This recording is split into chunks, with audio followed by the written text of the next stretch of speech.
Fala, amigos do Esquema Tático, tudo bom? Sou Frederico Gino, trazendo para vocês mais um vídeo do Esquema Tático e hoje, no dia 26 de agosto de 2020, a Sociedade Esportiva Palmeiras faz 106 anos.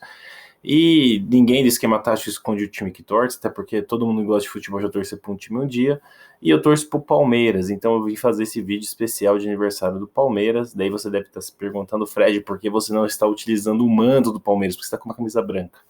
Então, gente, eu tô acima do peso, tô bem gordinho, bem fora do meu peso ideal e eu não entro mais nessas camisas. Então, infelizmente, não consigo utilizá-las. Mas prometo que vou tentar emagrecer para voltar a vesti-las, tá bom? Bom, antes de começar o vídeo, deixe seu comentário, senta o like no vídeo, compartilhe e se inscreva no canal. Bom, vamos sem mais delongas, vamos começar. A primeira curiosidade do Palmeiras é um erro que eu vejo muita gente cometer, no estádio inclusive, que é quando canta o hino, erra uma parte do hino. Então, assim, o hino do Palmeiras começa como?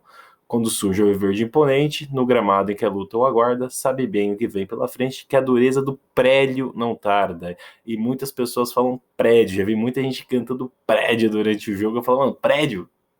Quê? Como assim? O que prédio tem a ver com hino?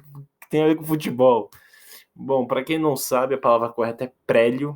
E prélio significa luta, combate, disputa esportiva, tá certo? Então é isso. Então, se você for palmeirense e costuma errar essa parte do hino, dureza do prélio não tarda, tá bom?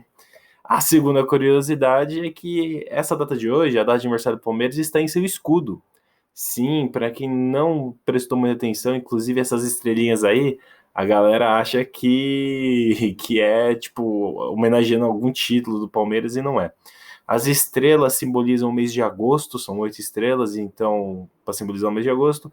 E atrás do P, do escudo, dentro desse escudo onde está o P, tem várias linhas. Essas linhas são 26 linhas que remetem ao dia 26 de agosto. Então, a data de fundação do Palmeiras é refletida no seu escudo de uma forma subliminar. Legal, né? Posso ter muito palmeirense que não sabia disso. Bom, agora vamos falar um pouco da importância do Palmeiras para o futebol paulista. No início do século, a terceira curiosidade, né? No início do século passado, o futebol era aqui no estado de São Paulo era jogado somente pela elite paulistana, somente pelas pessoas mais ricas. E o surgimento do Palmeiras e do Corinthians mudou isso, pois os dois times eram compostos de operários e imigrantes, o que fez o esporte se popularizar não só na cidade de São Paulo, como no estado. Tanto que o Corinthians tem a segunda maior torcida do Brasil, o Palmeiras acho que tem a quarta, né, se eu não me engano. Bom, próxima, quarta curiosidade. Quando surge um campeão? Sim, o Palmeiras surgiu como campeão. Para quem não sabe, o Palmeiras, no início de sua história, se chamava Palestra Itália, mas por conta da Segunda Guerra Mundial, vários times que tinham nomes associados aos países do eixo tiveram que mudar seus nomes. Então, o Palmeiras teve que deixar de se chamar Palestra Itália, depois de muita discussão, mudou-se o nome para Palmeiras. E o primeiro jogo do time com o nome Palmeiras foi a final do Paulista de 1942 contra o São Paulo. E o Palmeiras venceu por 3-1. Então o nome Palmeiras já surgiu e o primeiro jogo já foi um clássico e sendo campeão em cima de um rival. Quinta curiosidade do Palmeiras. Para quem não sabe, o Palmeiras tem o seu dia. Sim, o Palmeiras tem o dia da Sociedade Esportiva Palmeiras, é o dia 20 de setembro. Essa lei para homenagear o Palmeiras nesse dia foi sancionada em 2005 e essa data foi escolhida por causa da arrancada histórica. Dessa história que eu acabei de contar. Quando o Palmeiras deixou de se chamar Palestra e começou a se chamar Palmeiras, foi campeão em cima do São Paulo e essa vitória, essa conquista foi chamada de arrancada histórica e foi no dia 20 de setembro, então essa homenagem ao Palmeiras. Então o dia 20 de setembro é o dia do Palmeiras. Parabéns, Palmeiras. A sexta curiosidade é uma história bem legal. Na década de 60, o Palmeiras passava por uma crise financeira. Os conselheiros do Palmeiras passaram 14 horas discutindo em uma reunião. E depois de 14 horas discutindo, porque a galera estava com fome, estava estressada, eles foram no restaurante, foram numa pizzaria, beberam bastante vinho e comeram 18 pizzas. O jornalista na época, Milton Peruzzi, que trabalhava no jornal Gazeta Esportiva, cravou a manchete no dia seguinte gravou a seguinte manchete: crise no Palmeiras termina em pizza. E assim surgiu o ditado popular acabou em pizza, muito utilizado hoje em dia referente a escândalos e problemas em Brasília, né, questão política, mas esse ditado de acabou em pizza surgiu por conta de uma reunião do Palmeiras, no final de uma reunião. O Palmeiras tem um jogador no Guinness Book, tá? A sétima curiosidade qual é? É que o ponta esquerda Ari Mantovani conseguiu a proeza no dia 5 de outubro de 1946 de conseguir marcar 2 gols olímpicos numa mesma partida. O Palmeiras venceu a Portuguesa Santista por 6-2 no Parque Antártica e o Ponta conseguiu por 2 vezes fazer gol olímpico, 2 gols dele, e ele acabou entrando no Guinness Book. Para quem não conhece, o Guinness Book é o livro dos recordes, é o livro que registra todos os recordes de qualquer coisa no mundo inteiro. A oitava história é que o Palmeiras é Brasil. O Palmeiras foi o primeiro time na história, o primeiro clube que foi convocado junto com a sua comissão para representar a seleção brasileira. O Palmeiras foi no amistoso de inauguração no Mineirão contra o Uruguai, em Belo Horizonte, em 1965. O Palmeiras venceu, ou no caso a seleção brasileira, venceu o Uruguai por 3-0.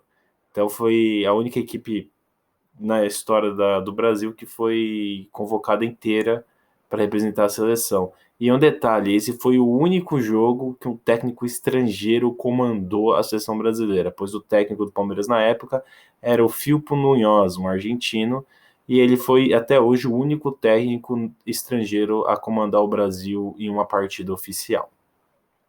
Bom, vamos para a nona curiosidade. A nona curiosidade é que a seleção brasileira é Brasil. Quer dizer, a seleção brasileira é Palmeiras. O Brasil, dos 5 campeonatos de Copa do Mundo, todos ele conquistou com algum jogador do Palmeiras. Em 58, contava com Mazzola no elenco da seleção brasileira. Em 62, tinha Djalma Santos, Vavá e Zequinha. Em 70, tinha o Baldossi e o Leão. Em 94, tinha o Mazinho e o Zinho. Em 2002, tinha talvez o maior ídolo da história do Palmeiras, se não o maior, o segundo maior, o goleiro São Marcos. Então a seleção brasileira só é campeã do mundo quando tem o jogador do Palmeiras. Ouviu, Tite? Então, se você tiver ficar até a Copa de 2022, leva um jogador do Palmeiras, tipo como terceiro goleiro, um goleiro do Palmeiras, leva alguém só para ter o amuleto ali, beleza? A 10ª curiosidade é que já tivemos um Palmeiras contra Palmeiras. O Palmeiras se inspirou nos times da Europa e de 2000 a 2013 tinha um Palmeiras B. Quem é mais velho lembra que era um segundo time que disputava a segunda divisão paulista, as séries inferiores do Campeonato Brasileiro, como um objetivo de desenvolver os talentos da base e depois subir para o time profissional caso desse certo. Para quem não conhece o futebol de base aqui no Brasil, o campeonato mais importante, não digo que mais importante porque ele tem muito glamour, ele tem muito nome, que é a Copa São Paulo de Futebol Júnior. O Palmeiras disputou esse torneio em 2005, o Palmeiras disputou do ano, né? Mas em 2005 disputou esse torneio com o Palmeiras A e o Palmeiras B. E os dois passaram da fase de grupos e se encontraram no mata-mata. Então, inclusive eu assisti esse jogo, eu fui no barbeiro com meu pai para cortar meu cabelo e tava passando na TV, eu fiquei lá na barbearia assistindo a partida. E o Palmeiras principal da base venceu o Palmeiras B por 4-0. Então já tivemos um Palmeiras contra Palmeiras no torneio. Bom, e a 11ª curiosidade é uma história. Uma história do... Vou fechar com o Dudu. E não é o Dudu, o Achola, que marcou 2 gols no Santos na final da Copa do Brasil de 2015. Estou falando do Dudu Volante, o que atuou junto com o Ademir da Guia dos anos 60 e 70. Ídolo do Verdão, né? E ele viveu um drama em 1969. A sua mãe, a dona Alzira, faleceu nesse ano, em 1969. No dia 7 de maio, Dudu ficou muito abalado e pediu para não disputar a partida do dia 11 de maio, para poder ficar de luto, inclusive porque essa partida era no Dia das Mães, então ele ficou muito abalado e não queria jogar essa partida. só que era um derby, era um jogo contra o Corinthians. Então, o técnico pediu para o Dudu jogar, falou que era importante, o Dudu disputou essa partida no dia 11 de maio, o Palmeiras venceu o jogo, venceu por 1-0 o Corinthians, e Dudu foi eleito o melhor jogador da partida e dedicou essa vitória à sua mãe, a dona Alzira. Então, com essa história bonita de homenagem e vitória em derby, que eu finalizo aqui. Parabéns, Palmeiras, pelos seus 106 anos de história, que venham mais 106 anos desse clube maravilhoso. E ficamos por aqui. Até mais. Falou!